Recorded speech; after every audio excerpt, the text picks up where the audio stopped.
As always with evidence pairs, it's really important that we try to narrow our focus. There's a lot going on. We've got 4 answer choices. We've got 4 line references.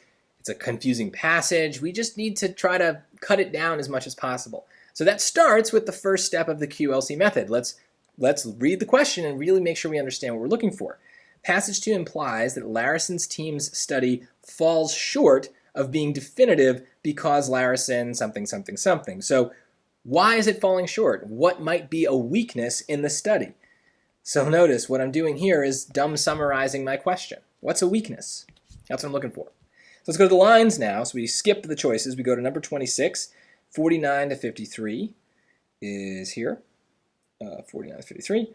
The scientists found that the definition of stripes along a zebra's back was closely correlated with temperature and precipitation in a zebra's environment and did not correlate with the prevalence of lions or tsetse flies in the region. Well, that's just what the study found. There's no weakness in that. I mean, I don't. If there is one, it's not talked about. They're just saying what it found. I don't know how they came upon that conclusion, but since it's not talked about, that's just, there's nothing that could be wrong with the study based just on the result of the study. So we got to move on. 54 to 56. That is here. These findings suggest that torso stripes may do more to help zebras regulate their body temperature than to avoid predators and tsetse flies. Again, it's just kind of like a logical conclusion of the results of the study, but there's nothing we can pick apart here. There's nothing that's saying the study itself is weak. That's not here. You might disagree with the conclusion, but we need some sort of reason why. It's not talked about here. This is just the conclusion.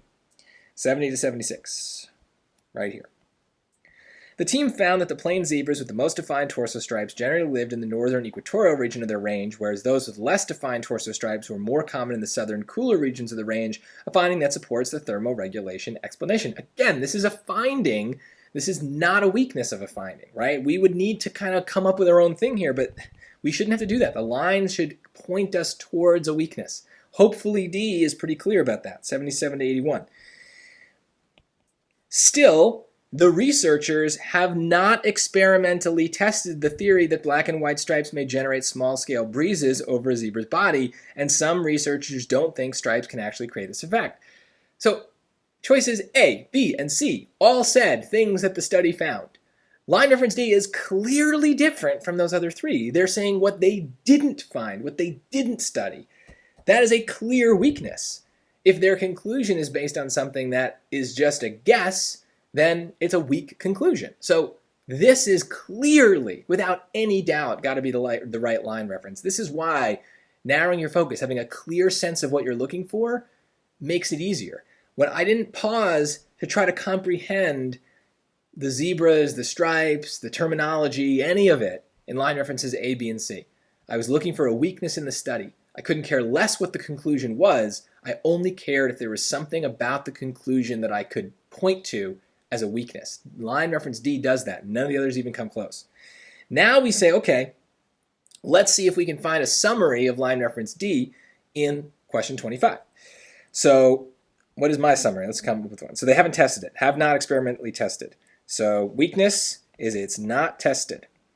Let's see if we find something that matches that.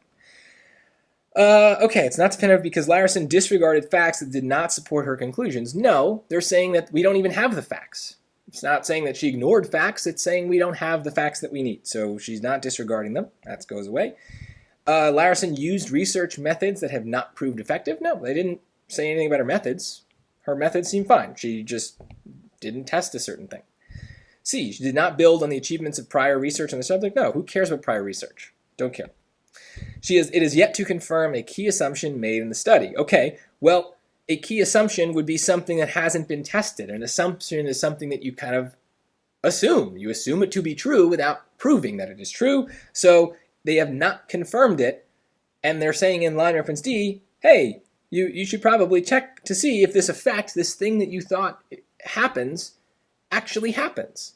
So there you go, D and D. This to me feels like maybe the best example of how an evidence pair should work, the best kind of evidence pair. We did everything right. We had clear ideas. We were able to narrow our focus at every step of the way. It's not always the case that we can get down to one line reference, but this is like a win. This is a huge Like, this is everything going right in an evidence pair. So maybe bookmark this one. Come back to this. This is what we would want it to feel like. It's not always going to feel like this, but this is kind of what we're hoping for. So it's a good one to kind of just, this is the textbook way that the strategy should work.